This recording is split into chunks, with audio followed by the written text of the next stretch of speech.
Si vous vous promenez dans les rues de Sydney, un samedi matin de décembre aux alentours de 10h38, il y a toutes les chances pour que vous aperceviez des gens ainsi vêtus. Voici un type qui ose le mélange des genres. Bermuda, chemise BCBG et chapeau d'aventurier, style Crocodile Dundee. Un homme coiffé d'un chapeau chasse-mouche avec motif de kangourou, principalement destiné aux touristes. Des gens qui s'habillent avec des tatouages sur les jambes et les bras, garçons et filles. Des tongs partout, à longueur de journée, mais aucune de ces bottes australiennes nommées Ugg, qui ont conquis le monde entier, mais que personne ne porte en décembre, car ici c'est l'été. Aux antipodes, la culture du pied est forcément singulière. Bref, il n'y a pas de doute, vous êtes bien arrivé en Australie, le pays continent des vêtements détendus, décomplexés, d'un goût bien particulier, hyper pratique et toujours adaptable. Mais si vous vous rendez dans le quartier de Manly avec Margot Riley, historienne de mode et bonne connaisseuse des habitudes de ses compatriotes, vous verrez que les vêtements d'Australie racontent un pays dont la multiculture récente commence à s'affirmer. La première chose que l'on remarque, c'est qu'ils portent le minimum dont ils ont besoin. Donc très décontractés, très fonctionnels, avec plein d'illustrations graphiques, qui appartiennent au look plage, à la culture de la plage. Je dirais qu'ils sont urbains à cause de leurs vêtements et de leur coupe de cheveux sophistiquée. C'est un mélange très intéressant, parce que chacun est unique. Même s'ils ont l'air de porter quasiment un uniforme, chacun d'entre eux a sa propre interprétation de ce look. Donc l'individualité est une caractéristique très forte du style australien. Ces deux filles ont une interprétation urbaine du style plage traditionnel. Donc elles exposent leur peau, comme tout le monde, mais elles ne veulent pas ressembler à une Barbie californienne. Il y a un léger ton gothique, un peu rock'n'roll dans le look de ces jeunes filles. Elles s'affirment à l'écart du style plage traditionnel. Elles veulent être plus branchées, donc ce sont des filles de plage branchées. Je pense que les Australiens recherchent le confort plutôt que le style. Certains réussissent à allier les deux, confort et style, c'est-à-dire une forme d'élégance décontractée. Mais pour les autres, le confort est beaucoup plus important que le style. Manifestement, le style australien est très décontracté, à la limite du je-m'en-foutisme. Pourtant, il y a ici des gens pour qui l'élégance est une affaire sérieuse. Ce sont les aborigènes, le seul peuple indigène d'Australie.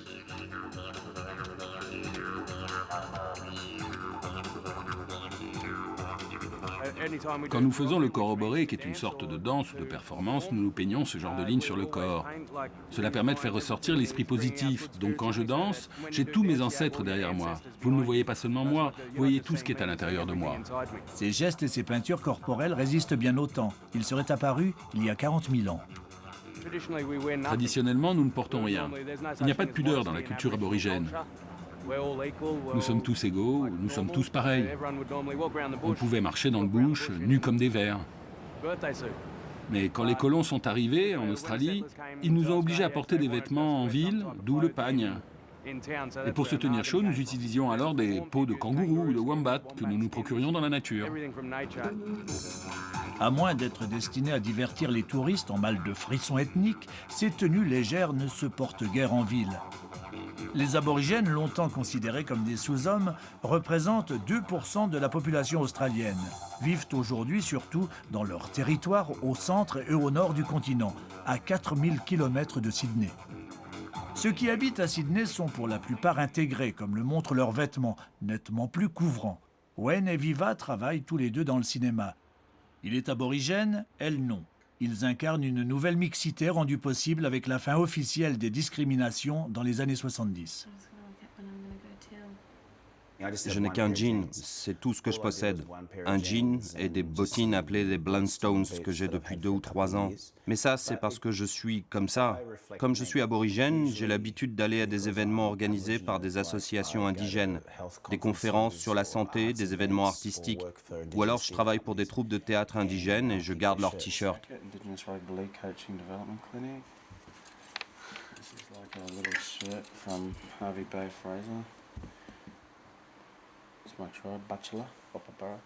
Vous savez, porter l'art indigène sur vous, c'est soutenir quelque chose d'autre qui est plus grand que vous.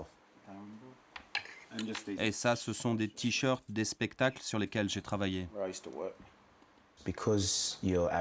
Quand on est aborigène, il faut parfois être là une demi-heure plus tôt. Donc maintenant, quand je participe à des cérémonies ou à des réceptions, je m'assure que je suis présentable. Mais vous savez, je le suis de toute façon. Mais en fait, c'est la façon dont vous vous tenez dans vos vêtements qui est le plus important. Parce que les gens les plus brillants et les plus intelligents que j'ai rencontrés, hommes, femmes confondus, n'étaient pas habillés dans des costumes 3 pièces.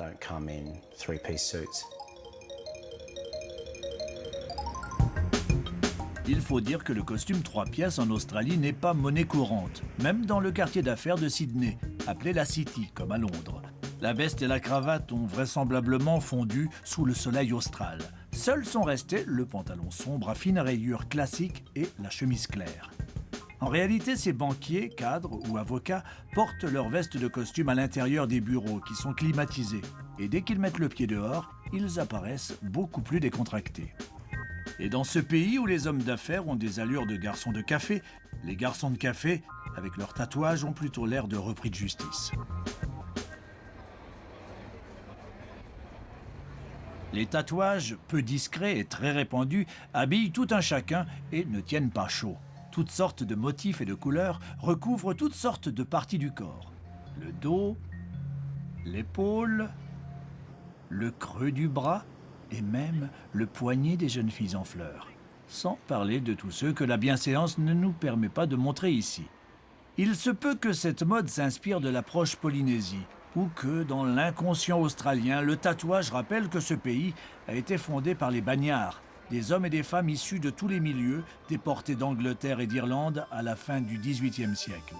Mais à la différence des bagnards à la française, avec leurs costumes rayés, les prisonniers envoyés en Australie n'étaient pas enfermés et ne portaient pas de tenue particulière.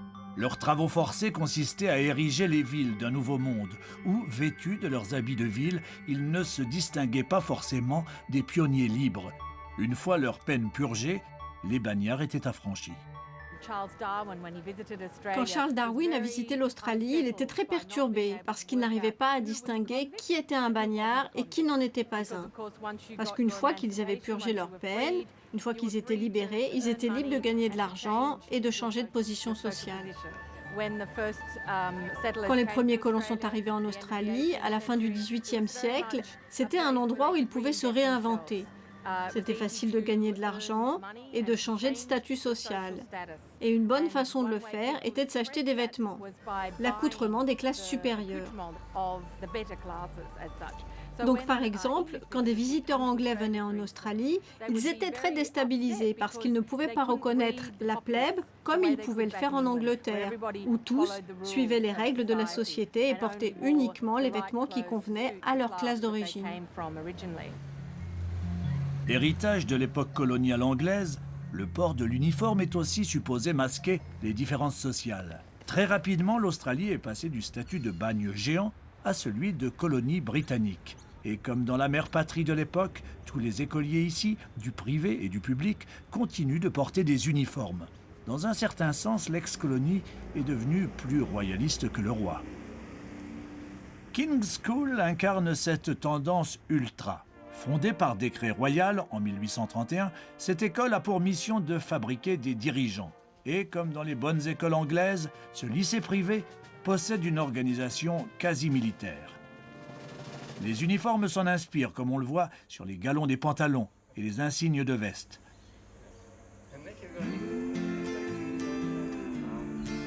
La couronne est un hommage à la reine Élisabeth, puisqu'à son indépendance, l'Australie a décidé de rester sous la tutelle purement symbolique de Sa Majesté. Et ça se voit. Le blazer a plusieurs pièces qui symbolisent les différents accomplissements au sein de l'école. Le galon argenté montre que je fais partie du corps des cadets, un rang assez élevé.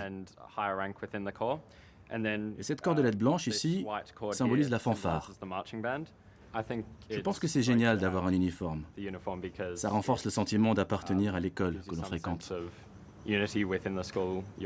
Ça empêche toute discrimination parce qu'on ne peut plus intimider quelqu'un qui ne s'habille pas avec une certaine marque. Tout le monde porte la même chose.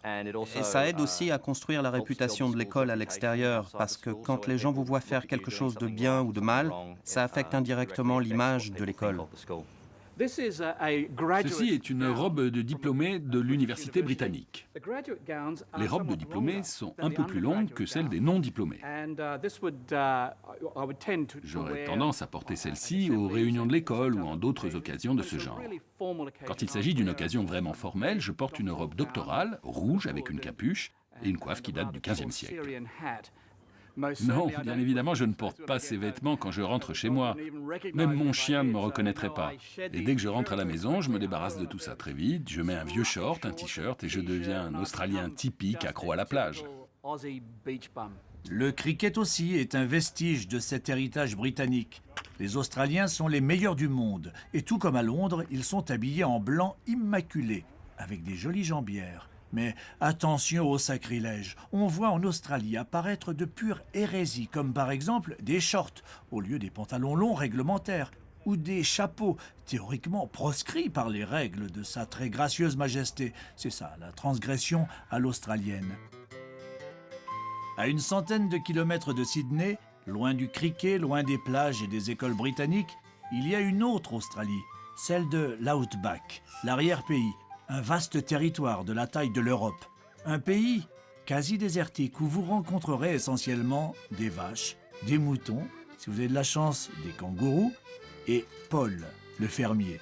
C'est l'homme de l'Outback, dont le manteau n'a pas changé depuis plus d'un siècle, depuis que les colons l'ont confectionné à partir de voiles de bateau.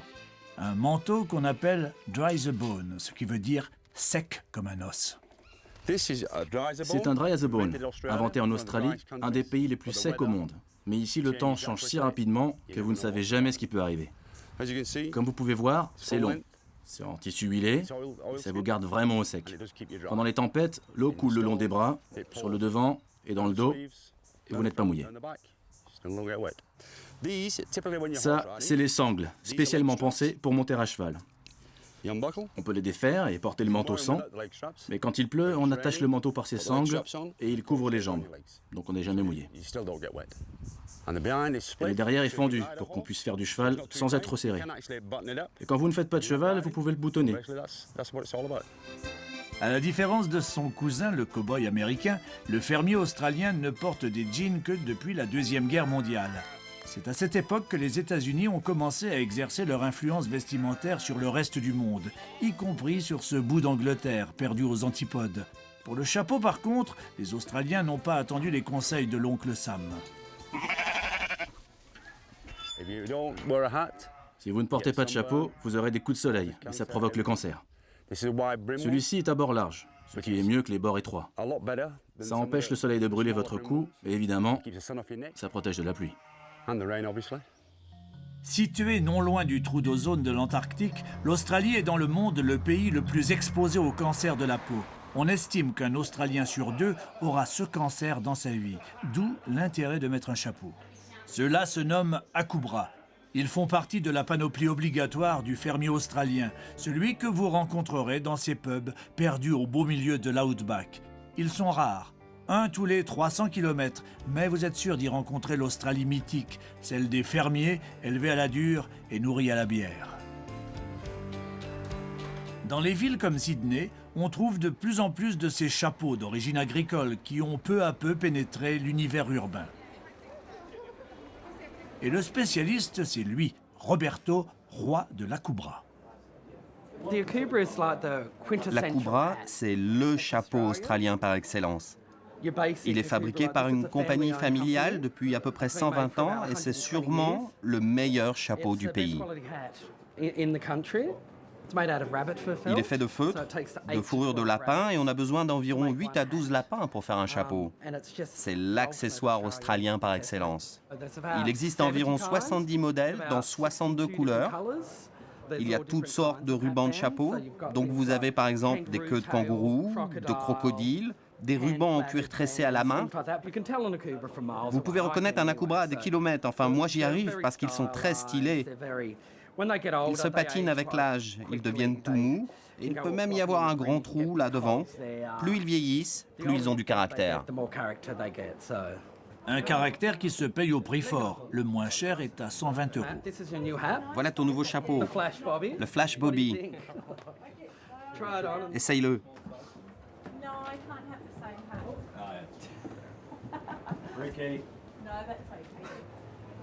La plume est magnifique.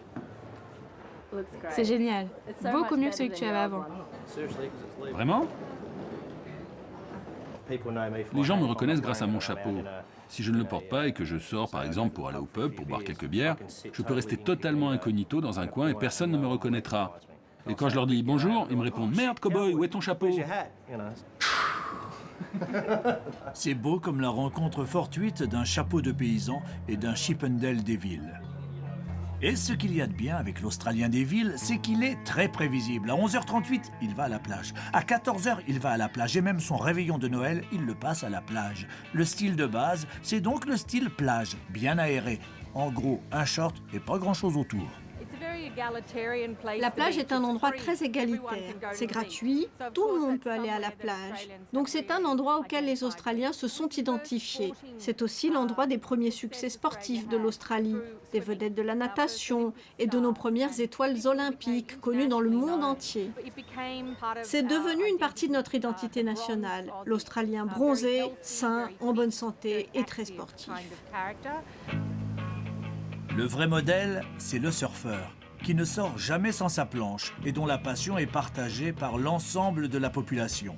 Bien que la plupart des surfeurs portent des combinaisons en néoprène pour se protéger de la fraîcheur des océans, mais pas de la gourmandise des requins, ce sport a inspiré toute une mode qui n'a rien à voir avec ce qui se passe sur la planche. Le temple de ces jeunes branchés de la mode surf qui passent leur vie à attendre la nouvelle vague s'appelle Insight. C'est une boutique où on trouve de quoi se vêtir dès qu'on enlève la fameuse combinaison. Des shorts, des bermudas, mais pas l'ombre d'un slip kangourou. Contrairement à ce que suggère son appellation, ce sous-vêtement n'a rien à voir avec l'Australie. En ce moment, je suis un stéréotype de Sydney et de la plage de Bondi. Le short, des flip-flops, enfin des tongs, et évidemment un t-shirt basique. Ouais, ça peut paraître cliché, mais en fait c'est assez branché.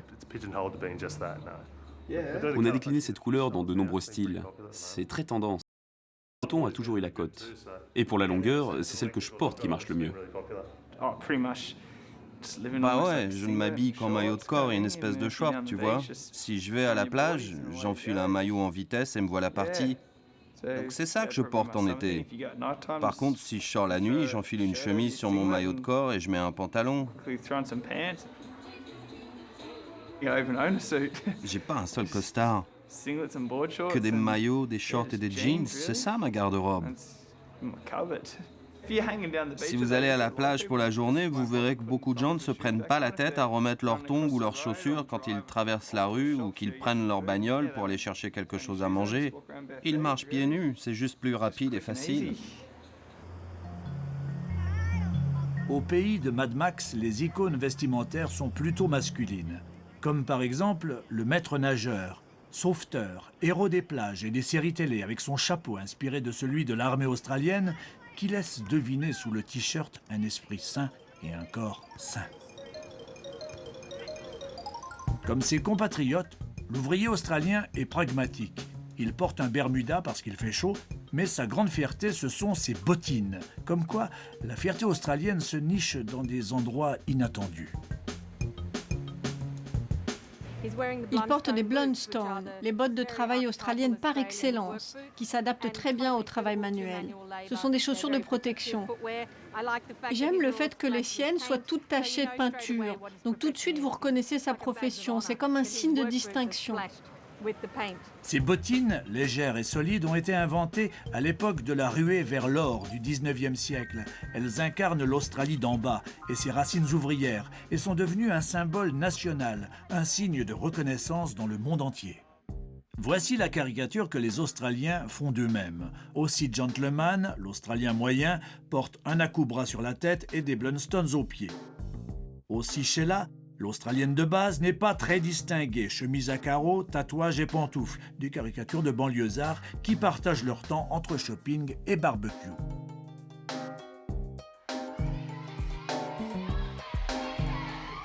Mais la réalité dépasse la caricature quand les filles se retrouvent pour une soirée entre elles, comme par exemple lors d'une partie de roller derby, sport exclusivement féminin d'inspiration américaine où les fesses sont l'arme principale pour empêcher l'adversaire d'avancer.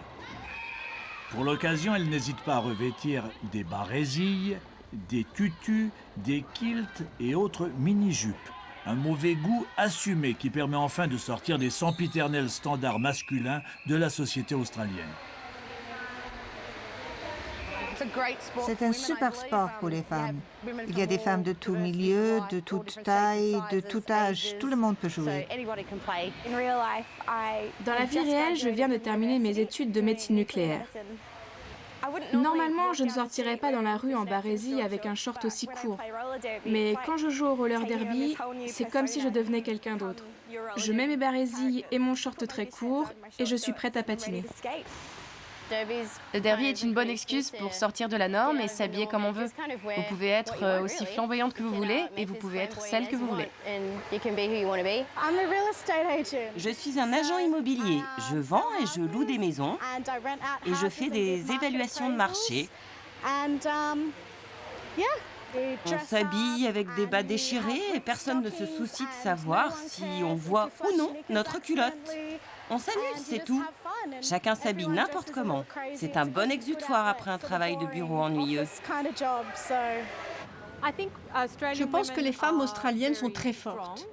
Je pense que traditionnellement, elles ont eu un rôle très important au sein de l'économie et des affaires. Les femmes australiennes ont été parmi les premières au monde à obtenir le droit de vote. Elles sont pleines de ressources. Je pense qu'elles sont très bien dans leur peau, très naturelles. Je ne pense pas qu'elles misent tout sur l'artifice. Même si nous sommes contentes de nous habiller pour une fête de temps en temps, quand il s'agit de bosser, on ne fait pas de chichi. À l'instar de ce Coréen, vêtu de fleurs, qui s'exhibe fièrement dans le quartier chinois de Sydney, l'Australie moderne semble à l'aise dans sa diversité. Après une première vague d'immigration chinoise, plus ou moins forcée il y a plus de 150 ans, plusieurs nouvelles vagues d'immigration choisie, venues surtout du bassin méditerranéen, ont transformé l'ex-colonie britannique en un véritable pays multiculturel. Elles ont apporté avec elles des vêtements parfaitement inconnus jusqu'alors. Cette femme, couverte de la tête aux pieds, est australienne d'origine libanaise. Une communauté d'environ 200 000 personnes. Elle s'appelle Mecca, elle est musulmane et aussi sauveteur en mer. Deux identités a priori inconciliables, mais pas en Australie. Je suis devenue sauveteur en mer tout simplement parce que l'occasion s'est présentée. Les autorités voulaient montrer que les deux communautés pouvaient se mélanger et on m'a proposé une formation. Et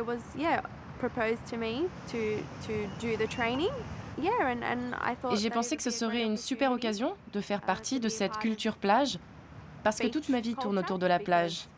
Alors je me suis dit, pourquoi pas ? Sa saillante tenue a été créée spécialement pour qu'elle puisse exercer cette nouvelle fonction. C'est un peu comme une combinaison de plongée avec un morceau de tissu en plus qui couvre mes cheveux. Donc c'est complètement adapté à la natation. Ça protège aussi des UV, donc je ne vais pas attraper de coups de soleil. Et je nage mieux avec.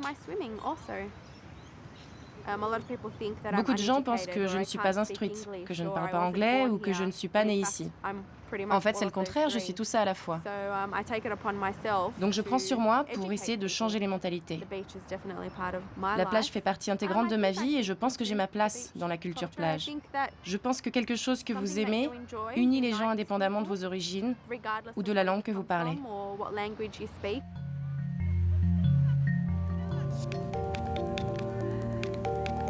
C'est ainsi que la culture du surf et les habits de plage parviennent confortablement à absorber la diversité australienne et à résoudre sur le mode pratique les tensions possibles d'un pays qui est passé du statut d'ex-colonie britannique à celui d'un village global, aux antipodes du reste du monde.